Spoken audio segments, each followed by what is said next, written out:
Light لگا کر کے رکھے ہیں, پنکھا لگا کر کے رکھے ہیں, جو ہی سوئچ آن کریں گے فوراً لائٹ جل جائے گی, پنکھا چلنا شروع ہوگا. اس کی رفتار سنیے, اس سے زیادہ تیز رفتار کے ساتھ جبرائیل تمہیں پل صراط کے راستے پر گزاریں گے. عزیزان گرامی, حضرت اسرافیل علیہ السلام آ کر عرض کرتے یا رسول اللہ علیہ السلام, آپ کا دیوانہ جس نے دنیا میں ایک مرتبہ محبت کے ساتھ آپ پر درود پاک کا تحفہ پیش کیا ہوگا, کل میدان قیامت میں آپ کے حوض کوثر سے میں اسے جام کوثر پلاؤں گا. پیار سے کہہ دیے سبحان اللہ. آپ کے حوض کوثر سے جام کوثر پلاؤں گا.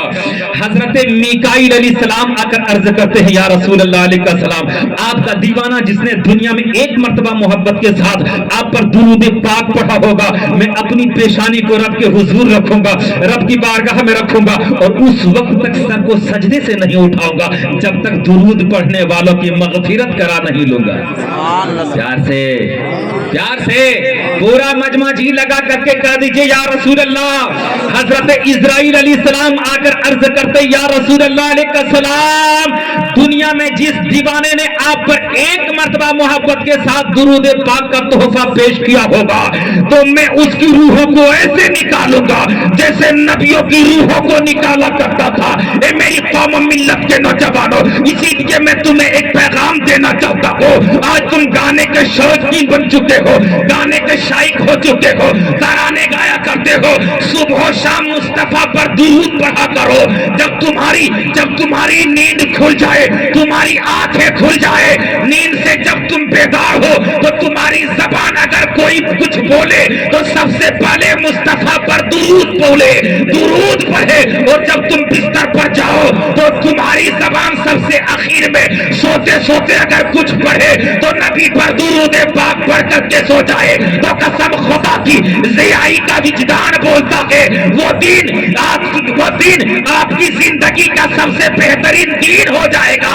اور وہ رات, جس رات آپ بستر پر جا کر کے نبی پر درود پڑھتے پڑھتے سو جاؤ گے, وہ رات دنیا کی سب سے بہترین رات ہوتی نظر آئے گی. اسی لیے کسی کہنے والوں نے کہا تھا نہ طاعت پر نہ تقویٰ پر نہ زہد و اتقاء پر ہے, ہمارا ناز جو کچھ ہے محمد مصطفیٰ پر ہے. ہمارا ناز جو کچھ ہے محمد مصطفیٰ پر ہے. عزیزان قوم و ملت, بڑی تیزی کے ساتھ ایک بات کہہ کر کے اپنی گفتگو کو ختم کرنے کی کوششیں کرتا ہوں. درود پاک سنائیے اللہم صلی علی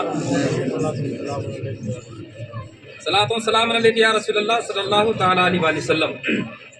عزیزو, موت کے حوالے سے میں نے جس آیت کریمہ کو تلاوت کی ہے, میں چاہتا ہوں کہ اسی تناظر میں چند منٹ اور گفتگو ہو جائے, اس کے بعد میں اپنی جگہ چلا جاؤں. میں نے کہا تھا کہ موت مومن کے لیے نعمت بن کر کے آتی ہے. مصطفیٰ کریم علیہ الصلوۃ والسلام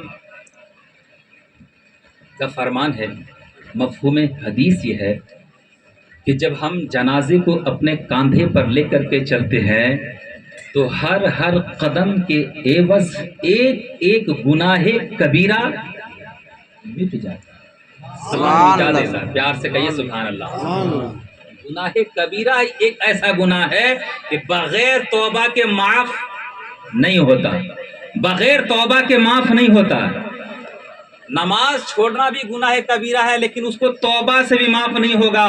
یاد رکھیے, نماز کو آپ کو بہرحال پڑھنا ہے اور پڑھنا پڑے گا. جو نمازیں قضا ہو گئی ہے اس کی ادا ضروری ہے, باوجود اس کے پھر توبہ ضروری ہے.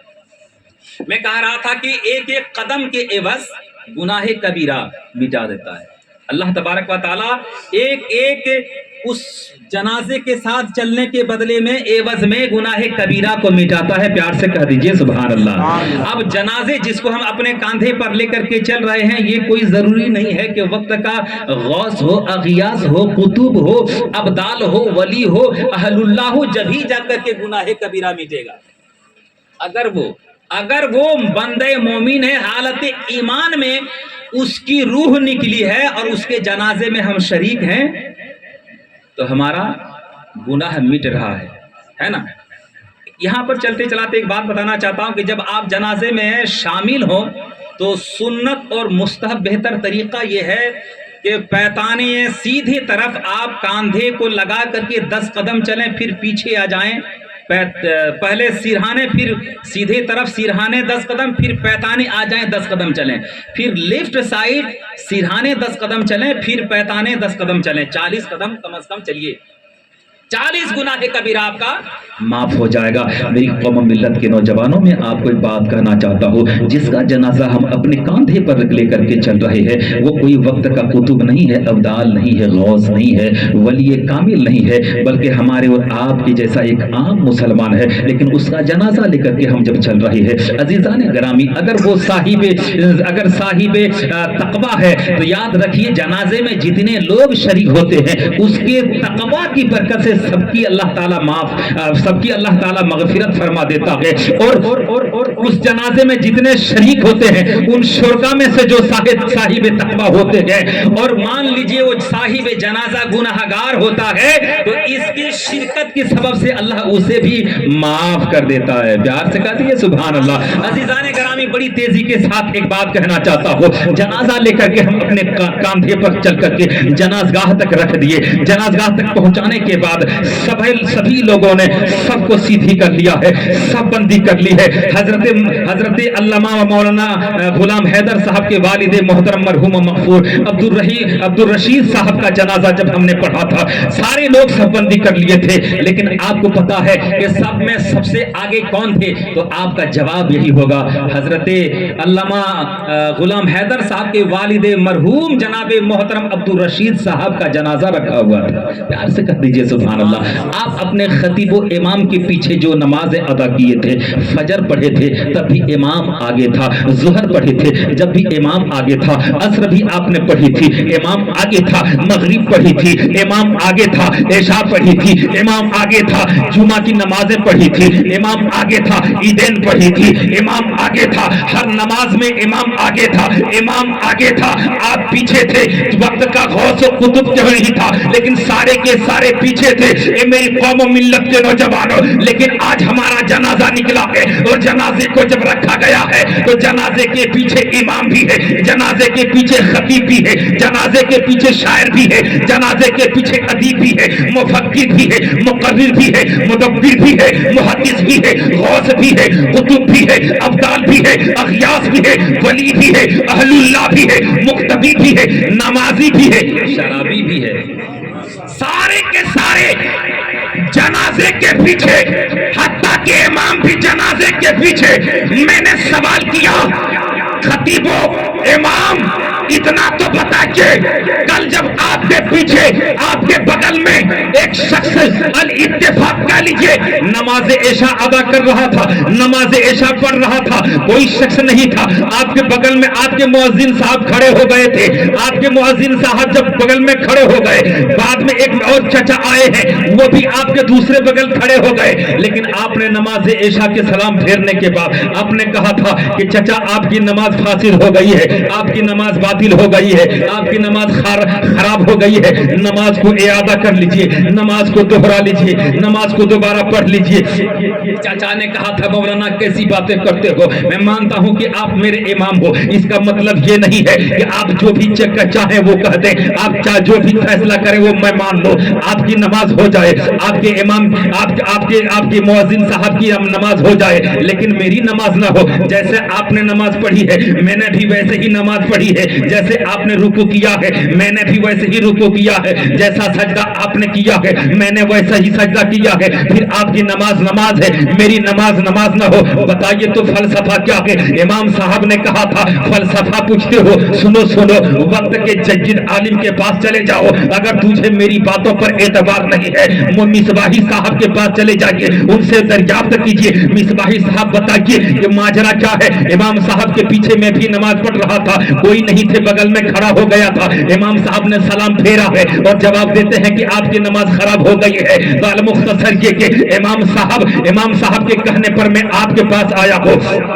چاچا نے جب مفتی صاحب سے اتنا کہا نا مفتی صاحب کہتے ہیں کہ مجھے سمجھ میں نہیں آ رہا تم کہہ کیا رہے ہو، جاؤ امام صاحب کو بلا کر کے آؤ۔